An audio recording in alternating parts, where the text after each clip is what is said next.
بسم اللہ الرحمن الرحیم۔ میں ہوں عنایت اللہ کاشف ایڈوکیٹ اور آپ دیکھ رہے ہیں لیگل انفارمیشن میں خوش آمدید۔ آج ہم بات کریں گے ڈگری ہولڈر اور ججمنٹ ڈیٹر کی، یعنی ڈگری دار یا ڈگری ہولڈر یا ڈگری دارہ اور مدیون اور ججمنٹ ڈیٹر، ان سے کیا مراد ہے، اسے کیا کہا جاتا ہے۔ تو اس سے پہلے کہ میں اپنے موضوع کی جانب بڑھوں، آپ تمام آپ سے استدعا چینل کو سبسکرائب، بیل آئیکن کو پریس، ویڈیو کو شیئر کرتے ہیں۔ تو بڑھتے ہیں آج کے موضوع کی جانب۔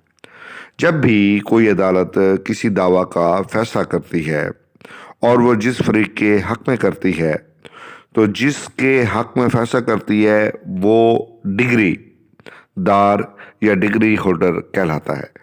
یعنی دعوے کا فیصلہ جس کے حق میں ہوگا وہ کیا کہلائے گا؟ ڈگری دار یا ڈگری ہولڈر کہلائے گا۔ اور اسی طرح جس کے خلاف عدالت نے فیصلہ دیا ہو وہ مدیون ڈگری کہلاتا ہے۔ جس کے خلاف عدالت نے فیصلہ دیا ہو اسے مدیون ڈگری کہتے ہیں۔